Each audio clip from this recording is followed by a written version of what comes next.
공무원인 40대 여성 강 씨는 남편과 이혼을 염두에 두고 있습니다. 5년 전 직장 생활을 하던 남편은 자기 일을 해보고 싶다고 했습니다. 사업 자금과 실패에 대한 두려움으로 망설이던 남편을 설득한 건 바로 강 씨였는데요. 강 씨는 자기 직업이 안정적이니 걱정 말고 도전해보라 조언했고, 그 말을 듣고 사업을 시작한 남편은 2년 정도 어려움을 겪은 후엔 말 그대로 승승장구했습니다. 이렇게 남편 사업은 날로 번창했지만 부부 관계는 그렇지 않았습니다. 강 씨는 사업을 시작하고 변해가는 남편을 이해할 수 없었고, 남편도 강 씨에게 숨기는 게 많아졌는데요. 결국 이혼에 이르게 된 두 사람. 그런데 이번엔 재산 분할이 문제였습니다. 아내는 소위 1인 회사로 운영되는 남편의 회사도 재산 분할 대상이라고 주장했지만, 남편은 회사는 자신이 혼자 이룬 것이라며 거부한 건데요. 남편이 운영하는 회사, 이혼 시 재산 분할 대상일까요? 네, 오늘 이 사건 상담실에서는 최근 남편과 이혼을 결심하고 이 재산 분할 문제로 고민하고 있는 40대 여성의 사연을 소개하겠습니다. 어떤 사연인가요? 네, 먼저 이 결혼하던 당시로 돌아가 보죠. 12년 전부터 이 대학 동아리에서 만난 젊을 때부터의 연인입니다. 결혼에 자연스럽게 골인을 했고요.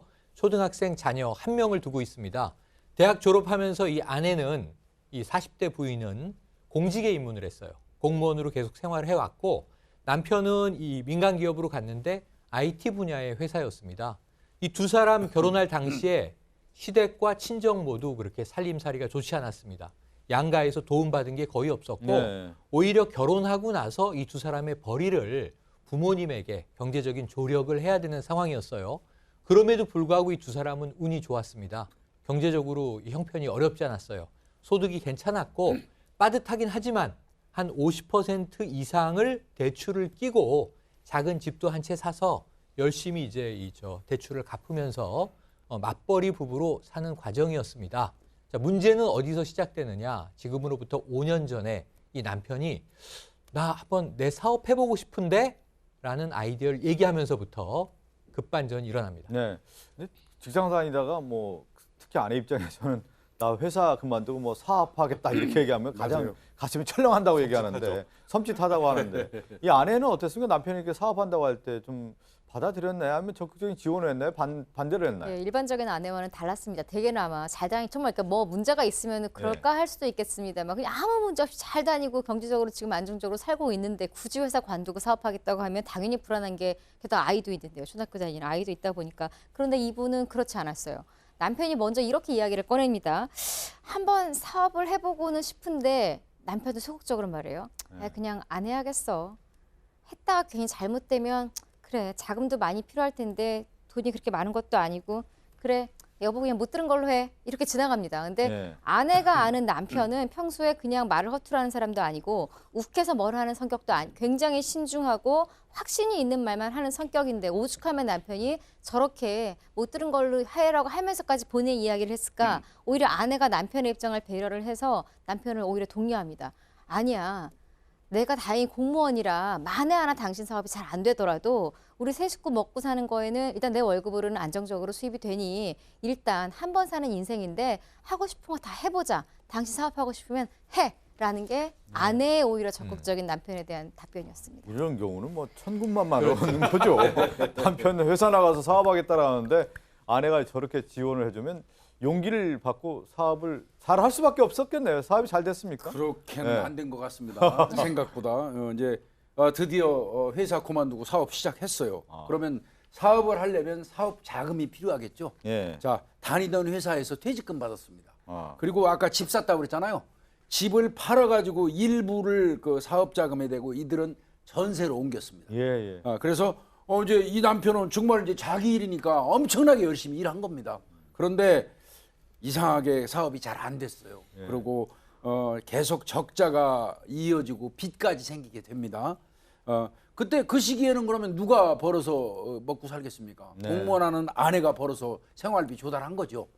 그렇게 이제 갔는데 한 2년 그렇게 고전하던 남편이 서서히 또 사업이 잘 풀리는 겁니다. 잘 풀려갖고 그 뒤로는 막 승승장구해가지고 3년 될 무렵에는 아예 반듯한 회사 하나 딱 차렸어요. 예, 예. 그리고 회사 건물도 따로 짓고 직원 숫자도 늘어나고요. 아, 이거 회사는 날로 번창했는데 근데 참 그 뭐가 이게 부부 관계도 더 좋았으면 좋았을 텐데 회사의 번창과는 반대로 부부 사이는 안 좋아졌습니다. 회사가 번창하니 남편은 변하더라. 이게 이제 부인이 느낀 겁니다. 왠지 소홀해졌고요. 가정은 등한시하기 시작했고 일에만 매달리고 집에도 잘 안 들어오고 태도가 바뀌었는데 아내가 제일 섭섭했던 건 뭐냐면 이게 개구리 올챙이적 생각 못하는 거예요. 이 은연중에 친정집을 무시하는 그런 발언을 하는 거고 그리고 모든 것을 다 돈으로 해결하려는 이상한 습성이 나타난 겁니다. 자기가 알던 남편 같지가 않은 거죠. 그러면서 이 두 사람 사이는 오해와 오해가 쌓이고 서로 의심하고 아 정말 이게 가정이 이렇게 되면 생지옥이 되는데 그렇게 됐고요. 결국 두 사람은 긴 대화를 나누게 되고 네. 과거로 돌아가긴 어렵겠다.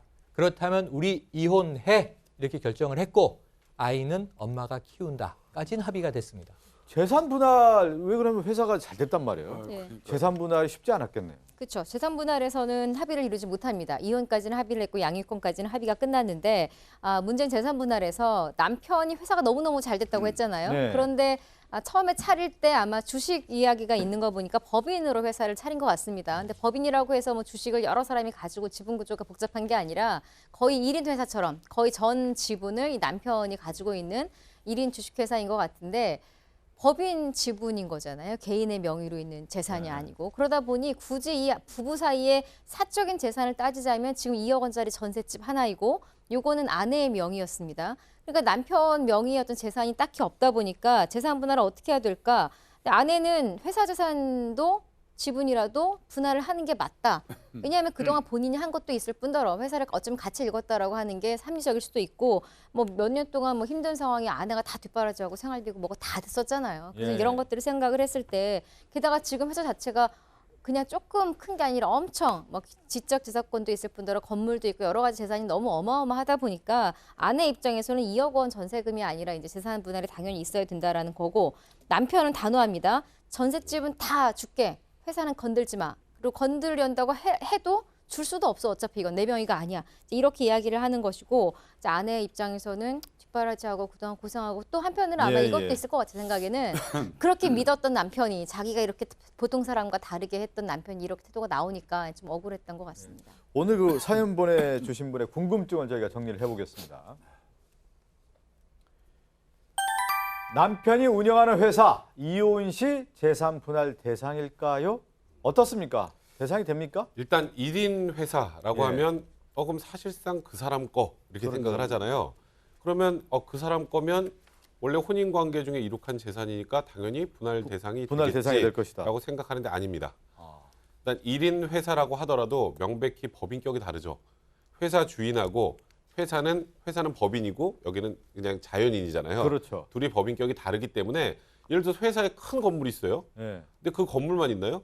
부채도 있고 뭐 여러 가지 자산 평가하는 방식이 다르단 말이죠. 그러니까 이 1인 회사가 가지고 있는 이 법인의 소유의 여러 가지 개별 재산들은 예. 재산 분할의 대상이 되지 않습니다. 아. 뭐 박지훈 변호사 설명하시겠지만 다른 방식으로 이혼 당시에 재산 분할을 해야 될 상황입니다. 어떻게 해야 됩니까? 네, 1인 회사 법인격이 다르기 때문에 내 개가 아니거든요.